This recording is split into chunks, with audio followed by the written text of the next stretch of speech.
E aí, meus amigos reanimados? Tudo certo por aí? Tudo bem? A gente começa hoje o primeiro episódio oficial, o episódio número 1. Primeiro é o 0, mas agora é o número 1 oficial, o verificado. Então a gente hoje começa a falar sobre a série animada do Homem-Aranha mesmo. Sem enrolação, assim como a série começou. Já na ação pura, direto, sem enrolação. Vamos lá. Como eu falei no episódio piloto, eu fui convidado pelo meu amigo Alessandro. Um abraço, Alessandro. Até agora, o único ouvinte deste podcast. Um beijo, minha bichona australiana. Acompanhar junto, né? Então, eu pulei os 9 primeiros episódios. Os 9 eu não revi, pra já começar junto com ele. Como eu disse, eu já vi pelo menos umas 3 vezes todas os episódios dessa série, né? Então, eu vendo ali os resumos dos episódios que tem ali no Disney Plus, já me refrescou a memória. Então vou resumir um pouco desse início. E ali pelo episódio 10, que é onde eu comecei a assistir agora com ele, eu vou aprofundando mais os comentários, a análise sobre os episódios, né? A série começa em si já em andamento, ela não tem uma história de origem, nem de primeiros dias do Homem-Aranha, o que é algo bem positivo e, pra época, muito inovador, né? Se fosse hoje em dia, que a grande massa já teve tantos filmes do Homem-Aranha, animações, todo mundo já conhece do Homem-Aranha, eu entenderia mais isso. Mas, em 1994, assim como foram nos anos seguintes, principalmente nesse boom do mercado de super-heróis, de filmes, de séries, nos anos 2000 e 2010, era muito essencial mostrar a origem, né, do personagem, porque essa série ela foi feita para o fã de quadrinhos, então basicamente era quem lia quadrinhos conhecia o Homem-Aranha. A grande massa, fora da bolha, não conhecia. E por ela ser muito fiel aos quadrinhos e para o fã de quadrinhos, ela foi muito fiel. Muitos elementos são tirados de lá. Então os primeiros episódios é basicamente a apresentação dos vilões, é um posicionamento de antagonistas, de vilões, do universo do entorno ao Peter, definindo bem o Jonah Jameson como um antagonista ao Homem-Aranha, os interesses amorosos, a tia May, o status quo dele que a gente basicamente conhece, mas ali para um público que foi sendo pego, né, por volta assim, e ambientando, né, e principalmente os vilões, né.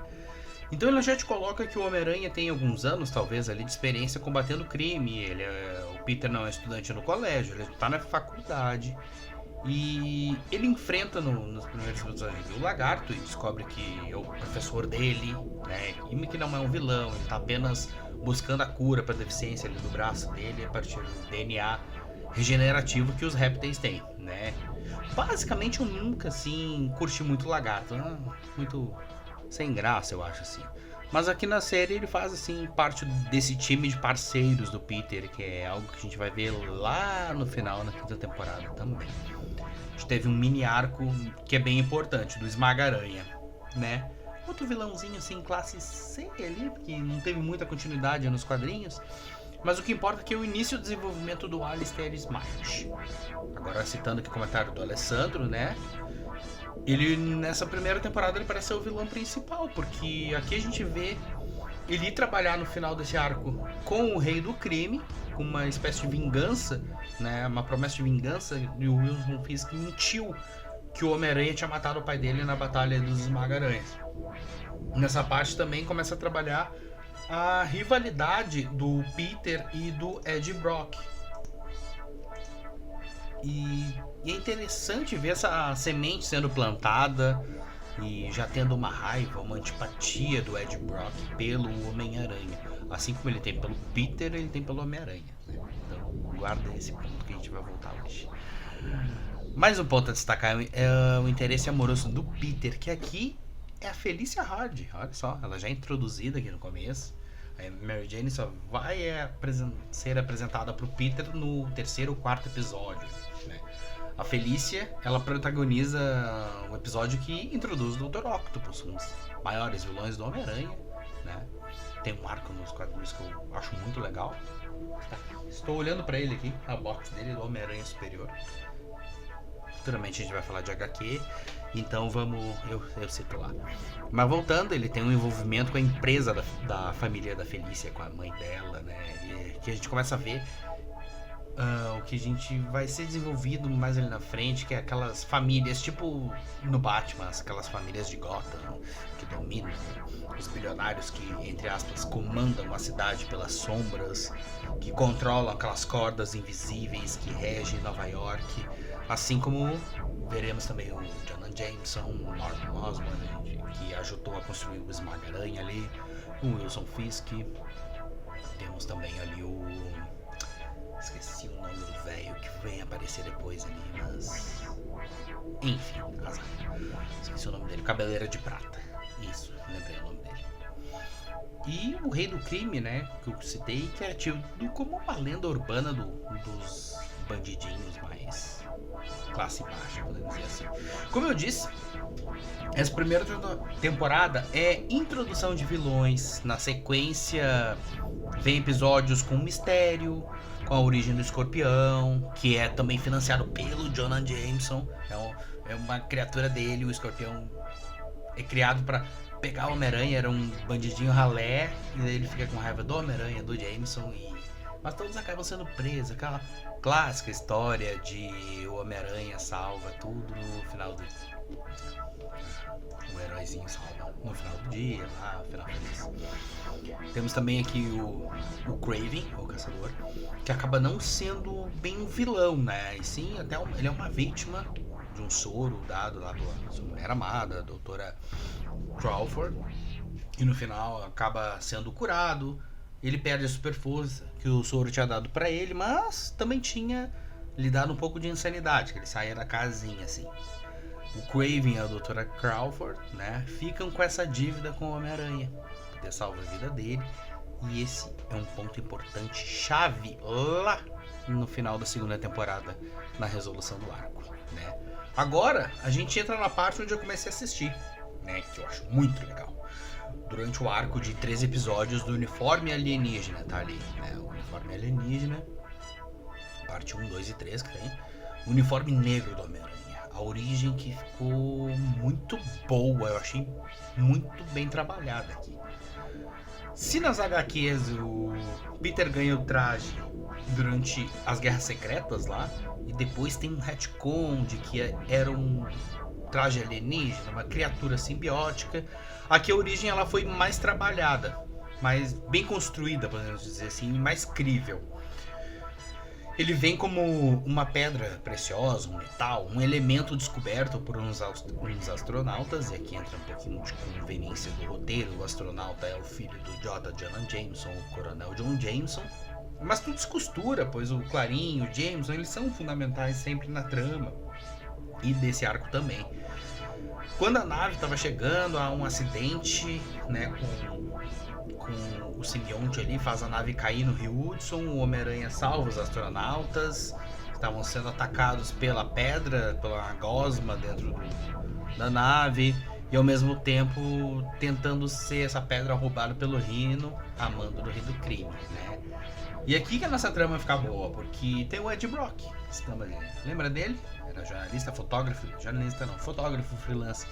Igual o Peter, eram rivais ali, pra quem tirava as melhores fotos ganhar dinheiro no Clarim. Ele vê o Homem-Aranha saindo da nave e tira fotos, mas não tira fotos do Rhino. E ele vende pro Clarim Diário, que já nem gosta do Homem-Aranha, né? O Jameson nem gosta. Junta o seu ódio com o desespero em relação ao acidente com o filho dele ali, o astronauta, mete uma recompensa pela cabeça do Homem-Aranha. Pá! Então, falando nele, né? Vamos falar um pouquinho do Homem-Aranha, não esquecer um pouco do nosso herói. Nisso da confusão do Rio Hudson, o Peter nem viu com a gosma preta ali, se grudou nessa roupa. Ele até brinca que é a sujeira do rio, né? Vai puto pra casa descansar, um dia cansativo. Mas é um simbionte, e ele, enquanto o Peter tá dormindo, ele se une ao Peter. E aqui a gente tem uma cena muito boa. Tão boa que ela seria copiada nos cinemas, em live action, 9 anos depois, em 2004. No segundo filme, onde o Peter simplesmente está dormindo e do nada ele acorda vestido num traje preto novo, se encarando num vidro de um edifício assim, sem saber como ele foi parar ali. Então ele descobre que o traje é vivo, ele dá teias orgânicas, ele deu mais força, mais velocidade. Na verdade, o traje, o simbionte em si, ele impulsiona as habilidades do hospedeiro dele, né? Tanto físicas, atributos físicos e até emocionais, né? Também porque quando o Peter entra em confrontos ali, ele fica mais agressivo, ele passa, ele fica mais forte, ele perde um pouco do controle, né? E um desses momentos assim de furor mais agressivo que ele se concentra para limpar a sua ficha, porque ele tá com uma recompensa do Clarim Diário, ele desmascara essa mentira do Ed Brock das fotos e ameaça o Jameson, né? Provando a sua inocência, que o Brock estava manipulando as fotos e quem se rala ali é o Brock, que acaba demitido, já tem um ódio do Homem-Aranha, desconta a sua raiva no Homem-Aranha e o seu ódio do Peter Parker, né? O Peter vê que o traje parece vivo e consulta o Dr. Connors, que eles descobrem, né, que se trata de um simbionte e que não seria bom ficar junto dele, aquilo ali, né? Então o Peter acaba descobrindo isso por si só, ele sente que o simbionte quer dominar ele, quer tomar as ações, e tem uma briga interna, assim, pra remover ele, assim, e acaba, com os incidentes, acaba levando ele a uma igreja, lá no topo dessa igreja, onde o Ed Brock estava seguindo ele. Agora, como eu não vi esse episódio, acho que ele tá batendo em algum vilão, ele tá quase matando algum vilão. Não sei se é o Shocker, talvez. Não sei se é o Shocker ou o Rhino, não sei. Teria que ter visto, falha minha. E o Ed Brock tá seguindo o Homem-Aranha, né? E a gente acaba descobrindo nessa igreja que uma das fraquezas do simbionte, que é o som alto. E com o badalado sino ele começa a se separar do Peter, e é quando o Peter consegue se livrar desse simbionte. Mas ele acaba escorrendo e o Ed Brock tá ali vendo e acaba se unindo ao Ed Brock. Vê aquela fome de ódio, de vingança e agressividade do Brock e se une a ele. Ponto. Aqui entramos na última parte desse arco, que é exatamente neste episódio que eu comecei a assistir. Na última parte dele, o Peter voltou ao seu traje clássico, vermelho e azul, e num confronto no início já com os buchas de canhão ali, o Shocker e o Rhino buscando vingança. Ele tinha tomado um pau dele. No meio da briga aparece o Ed Brock.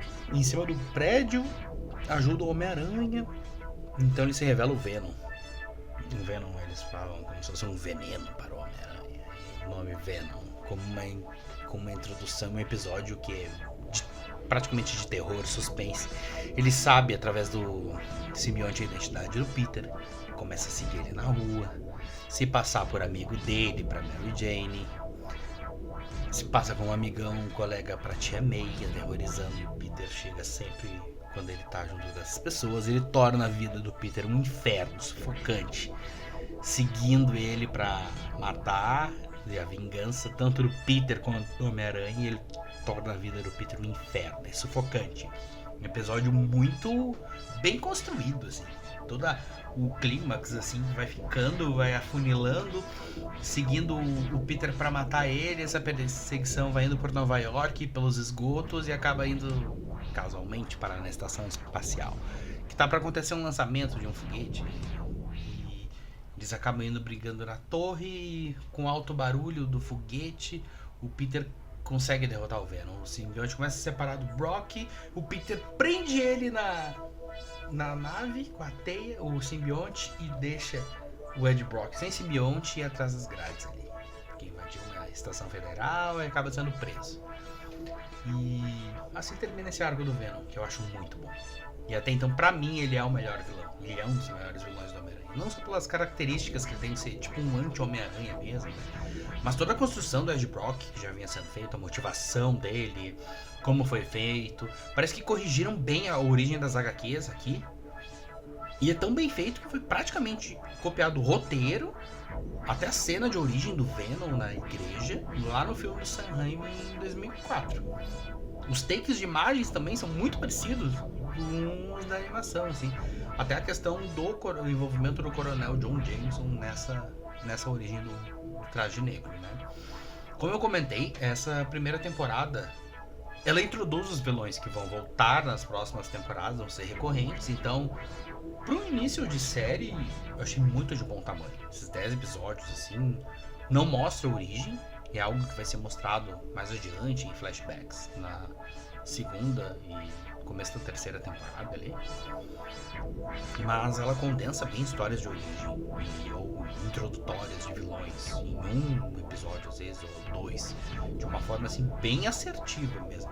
Não tem nada de enrolação, é objetivo e não é muito jogado, assim, entende bem.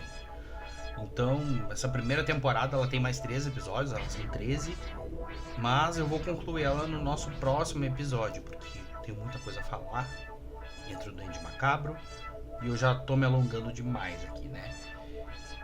É isso então, pessoal.